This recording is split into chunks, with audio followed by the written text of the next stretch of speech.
Thank you and good morning, everybody. Are you okay now? So at the outset, I thank the organizer for giving me this opportunity. I become little serious in the morning. Dr. Khaled told the professors are half made. So be assured that I'll be using the other half part of my brain. Now this topic is an evergreen topic. When I started my career in pathology some 40 years back, my first seminar was on this topic only. So after retirement, after 3 years, again this topic. And again probably in next coming few years, in the knowledge day, we may have again this topic. The reasons are obvious. Our commercial poultry, because of continuous genetic upgradation and the increase in the production efficiency, they are becoming more and more susceptible. So every year you get new generation which are more and more susceptible to the diseases. At the same time, the pathogens, they are becoming more and more virulent, and they have also known how to survive in the vaccinal immunity host. The host which has got the vaccinal immunity, how to survive, and accordingly they get themselves modified and they still remain posing the problem. So in the entire issue, what has remained static is our vaccine policy. So we have not been able to keep space with the increase in the susceptibility of the host and with increase in the pathogenicity of the pathogen.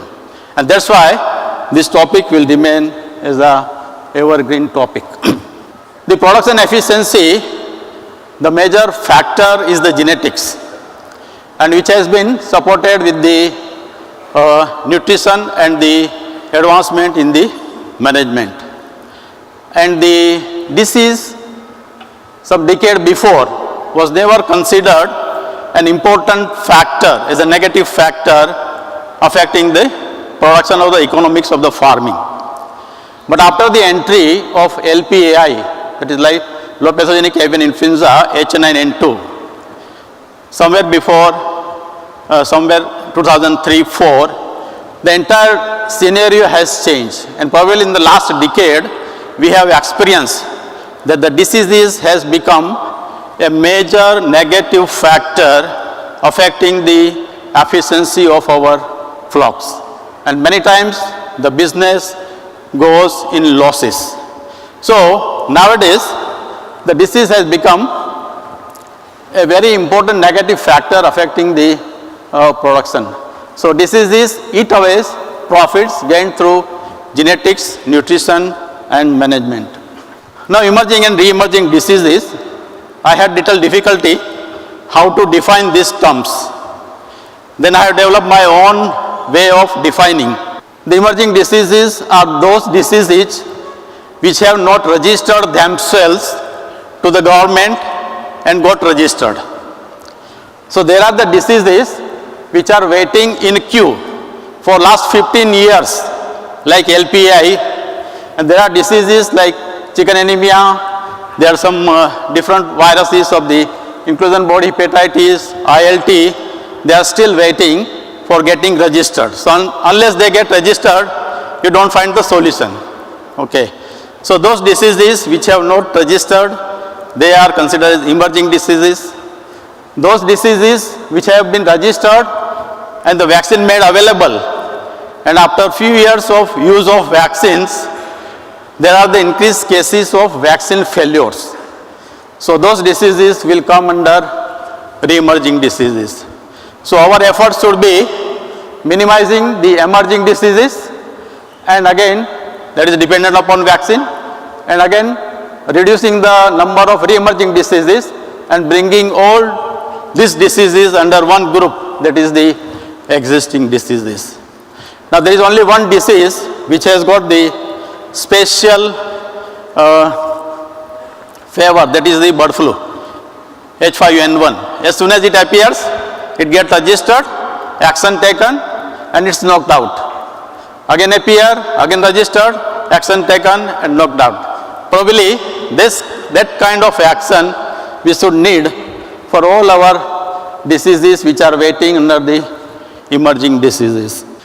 Rightly in the morning, Mr. Sundarajan has said regarding this LPI. Everybody in the industry, they are very much worried, and we are having the maximum losses with this particular disease. So this is a disease, low pathogenic, which is not notifiable, and it has got a minimum or no genetic significance.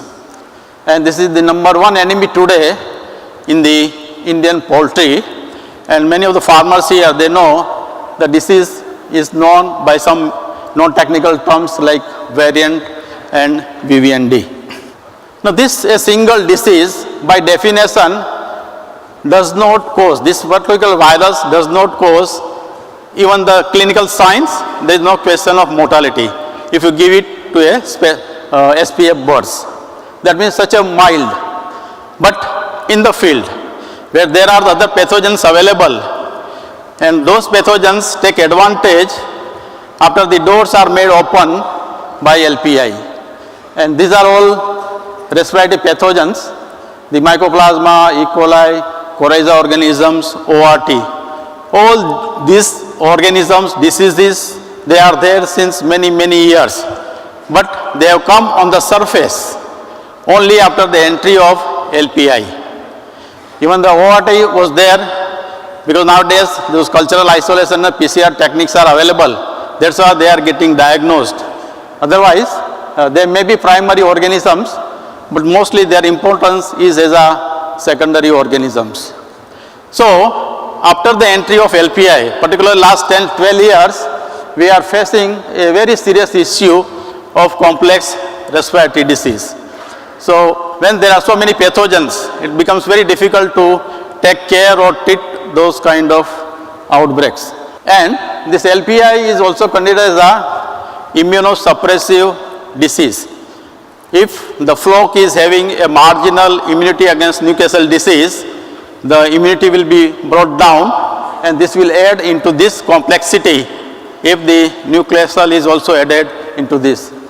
Similarly, when the disease process is going on in the flock, if there is an entry of infectious bronchitis vaccine virus or the infectious bronchitis field virus, then again the severity will increase, and you will find there are enhanced or increased numbers of bronchial plugs, and the birds may die due to suffocation. We made little study because in commercial broilers, nowadays in the breeders and the commercial layers also will find that the bronchial plug which is there. Now this bronchial plug, we try to identify how many organisms are there. Generally this is an inflammatory kind of fibrin cast having the fibrin, heterophils, macrophages like this. But in this you will find E. coli. So out of 30 flocks, all 30 flocks had LPI plus E. coli organisms. Okay. And there are the cases that in this plug you also find the IB virus, you also find the MG, NIB, you also find the E. coli and MG, you also find the MS also. That means all these organisms, after the entry of LPI, they are there in the respiratory system, which makes the things much more complicated. Now this LPI, when it enters in our country in the initial phase, for few years, the disease was known to affect only the mature birds, that is the laying birds. And this is one of the characteristics of the H9N2 virus, that it affects the mature oviduct or the functional oviduct. So that's why the disease was not there during the growing, but it was in the laying phase. And there the oviduct wall edema, that is a very significant pathognomonic lesions of H9N2 oviduct wall edema. Then you find this excess albumin in the oviduct and the flax on the ovaries. So this was the scenario in the initial phase of this particular disease. Then after a few years, the total pathogenesis of this virus changed. And then we studied the original virus with the new virus.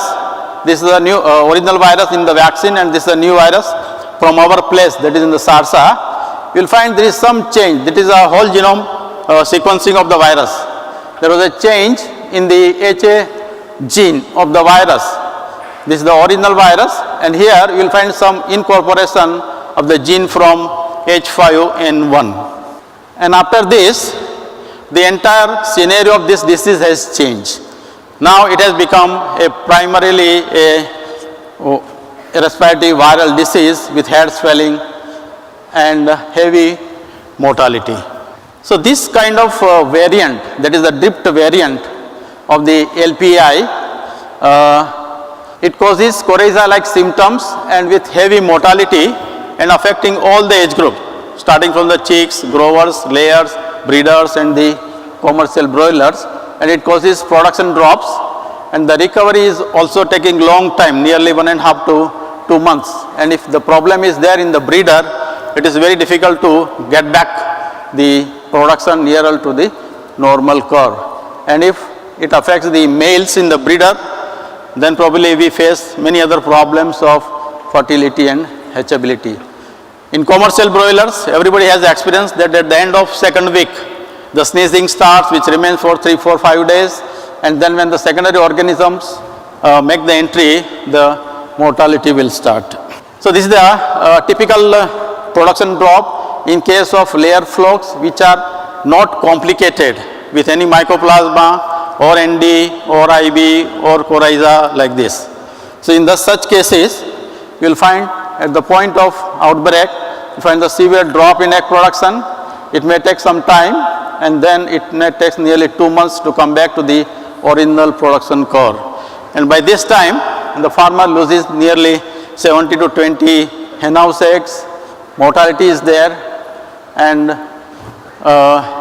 if this flock gets affected with the secondary organisms like MGMS or with the IB, then you will never get back this production in the post-outbreak area. The same thing happens with the breeders. This is the typical normal curve of the hen day production of the breeders, and any time when the disease strikes, the production drops, mortality occurs, and this production will never come back to the original. It all depends upon the kind of secondary organisms which are entering into the outbreak. So it's a viral disease. There is, of course, in the human we treat with the Tamiflu and all this. So it is not possible, not advisable in the poultry to use any antiviral drugs. And for us, the only available tool is to use inactivated vaccine, because the live vaccine is not possible to use. So we should have the inactivated vaccine, and this is a need of the time. I fully agree with Mr. Sundarajan that the industry badly needs this vaccine, and the vaccine should be from the strain which is prevailing in the area or during that particular period. Then only it will be very effective. So there are some disadvantages are also there of this vaccine, because we are not doing priming, directly killed vaccine which we are using, and which do not provide much of the local immunity. But when you are vaccinating with the killed vaccine, the local immunity priming is being done with the natural exposure. So we will have the same advantage like that of live vaccine. And between the layers and the broilers, the meat-type birds, they are little less responsive to the killed vaccination. They need little 2 to 3 shots to get a HI titer of around 5 to 7, which is available with the commercial layers with the 1 shot. Of course, the oil emulsion or the gel-based vaccine can be made available for this. So if you have very high titer for the circulating antibodies, you may get the IgA in the respiratory mucus, which may help in the local immunity. But very important thing is that the virus has the inbuilt characteristic of getting mutated. Drift variants are produced, and we need the vaccine which match with the field virus. Otherwise, you may not get the results. Now, the many countries, after experiencing the drawbacks of the test and slaughter policy for H5N1, that is bird flu, they have now resorted to the second option of vaccinating and monitoring with the serology for the prevalence of H5N1. So the earlier belief is now not standing, and the countries who decided to vaccinate were viewed as the bad countries for HPI. Now this label is no longer appropriate. Okay. So there is no question of having a kill vaccine for LPI. So we badly need, and probably we may resolve this August gathering, that the government should allow the production of this vaccine. The second emerging disease affecting mainly the layer farmers, that is the chicken infectious anemia, the disease which can be easily prevented with the appropriate live vaccine. Now the disease has become a headache for the layer farmers. Not only it causes mortality, it runs for 4 to 5 weeks. All his other vaccine debaking programs get affected. It's very difficult to get the targeted body weight or uniformity at the point of lay, and naturally it affects the future production also. So for this disease, in a control measures, there are two major areas. One is genetic selection for resistance. Now this is important because there are the reports that in the same genetic line, there are 0 to 90% birds which do not seroconvert the vaccine virus or the vaccine antigen as well as the field virus. They do not respond to the field virus, they do not respond to the vaccine virus, they do not produce antibodies, they remain susceptible, and they will pass on vertically the virus to the offspring. So in this area also one has to work, and then to get the seropositive parents, it's very important for preventing the vertical spread, and world over the live vaccine is used, and we should have the appropriate live vaccine made available in India which matches with the virus which is present. Of course, in case of CVA, there is no much genetic variation on genome structure. There is little bit variation of around 5%, not much. But if we have the good live vaccine, and if we have the bird which respond to the antigen of vaccine as well as the field antigen, then only it will produce the antibody and will get protected, otherwise it will not. Another disease is for the commercial broilers, that is the inclusion body hepatitis, hydropericardium syndrome. We all know when the disease occurred during the earlier outbreaks in our country, the hydropericardium was the major lesion attributed to this particular disease. But nowadays, hydropericardium is there, it's not that prominent, but the liver lesions are becoming more and more prominent. So, we studied IBH outbreaks, nearly some 22 flocks, and out of these 22, 17 flocks yielded the virus which belongs to the adenovirus 11. So the 90% identity almost was with the adenovirus 11, and the next identity was with fowl adenovirus 2. So all these farms had no serotype 4 virus. These flocks were not vaccinated against IBH, and the parent history is not available. But all the outbreaks were ultimately concluded as outbreaks of serotype 11 IBH. So fowl adenovirus 1, earlier we had the fowl adenovirus 4. Basically the adenovirus 4 is more pathogenic, causing more mortality. This is causing less mortality. You may get up to 10-11% mortality with this. But it is very difficult to get this 11 get protected with the fowl adenovirus 4, which vaccine is available, but we badly need the vaccine which contains both serotype 4 as well as serotype 11. So there is some cross protection between 11 and 2 also, but if you can have in a vaccine bottle inactivated vaccine 11 and 4, probably we may able to control this particular disease.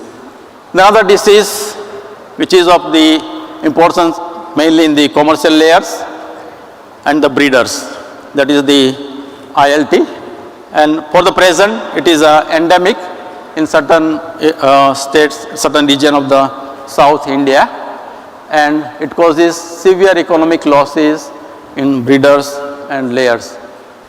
The vaccine is not available, but little bit regarding vaccination, that there are two types of vaccine available, and the vaccine has many negative aspects also. That's why one should be very sincere in using this vaccine, and there should be some agency. Of course, the industry can have, with the self-discipline, can decide, but there should be some agency who can supervise and monitor the use of this vaccine. Otherwise, we'll go on spreading the disease throughout the country. So between the tissue culture origin vaccine, which is a less potent vaccine, there is a low risk of reversion, and that can be used in a clean but the threatened area. The chicken embryo origin vaccine, which is highly potent, but it has the high risk of reversion, and this is meant for endemic areas, and it should never be used in the clean area because of the reversion back to the field virus. And the chicken embryo vaccine is must for the broiler breeders, because the heavy breeds, they are much more susceptible to this. So at present we need this vaccine in those endemic areas in our country. Now, to get rid of these two disadvantages of these two type of vaccine, there is a new generation vaccines which are with the recombinant DNA vaccine, or there are again gene deletion techniques having the gene of this applied to the Lassa virus, so that you can get the local immunity also. So those kind of new generation vaccines are also coming up. Probably in future we may have those vaccines. Now this is the disease wherein the route of vaccination is very important, and it is always preferred that the eye drop method should be adapted comparison to the mass vaccination like drinking water. Now, if we are doing vaccination for certain diseases, everything is okay, vaccine potency, transportation, reconstitution, vaccine schedule, everything is okay. In spite of that, if you start getting the outbreaks, then they are the re-emerging diseases. So the first case is Newcastle disease. There are now increased outbreaks of Newcastle disease in spite of using all those classical vaccines. Now we made some study and tried to identify the genotype prevailing in the field, and we found that the most of the outbreak in our area, they were of genotype 13. So this distance between the vaccine virus, which is genotype 2, and this field virus genotype 13 makes the vaccine little failure. This is another study wherein the kill vaccine was prepared from the North Indian virus or West Indian virus, and then the kill vaccine was prepared with the and tested against the standard Lassa kill vaccine, and the standard Lassa kill vaccine failed to protect against those two variable genotype virus. Now under laboratory conditions, if you use this classical vaccine of Ranikhet, they are still protective to the level of 85%. That means if you can improve the method of vaccination for Ranikhet with the available vaccine, probably we may reduce the risk of this vaccination failure. So there is again need of the new genotype vaccine, at least in a killed vaccine bottle. If you can have this, whether it is a genotype 7 or 13, along with the old Lassa or lentogenic type of kill vaccine, we may get better protection. The infectious infectious bronchitis, the virus is known for the mutation and affecting the different tissue tropism. And there are few cases we have identified with the IBQX infection, the visceral gout, and this is the respiratory and the reproductive disease. From the gout cases, when we did isolation, it was the 4/9 one which were very frequently isolated. So we have the option of having the cross protection for the various tissue tropism with the available these strains, and there is a badly need of one more strain to be included in this group, so that we can cover the nephropathic issues also. Mareks disease, again the failure cases are many, and everybody starts suspecting of having the increase in the virulence of the field virus, but that is not true. The current available vaccine of serotype 3 and 2, they are enough to take care of the prevailing viruses. And whatever failures are there, they are mainly associated with the cold chain or the faulty handling and the reconstitution or the early exposure. There is one disease which is known as peripheral neuropathy, which mimic the classical MD. Now this should be differentiated with the classical Mareks disease. This is not a Mareks disease, but this is a peripheral neuropathy. You won't find the virus, field virus here. Now in this case, it mimics the classical MD, but there is no MD virus, and you will find the lesions which are more around the dorsal ganglion of the spinal cord. Now Gumboro disease, again there are the increased number of failure of the Gumboro vaccination, and the major reasons could be the genetic drift and reassortment in the infectious bursal disease virus. The paper has been published.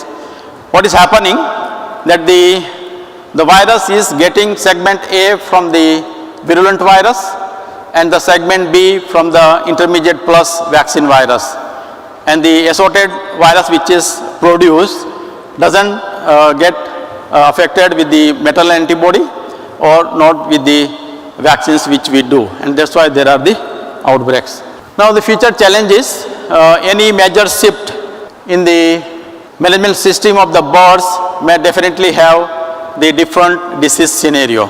Being a part of the human food chain, it is our responsibility that we should provide the wholesome food to the human being.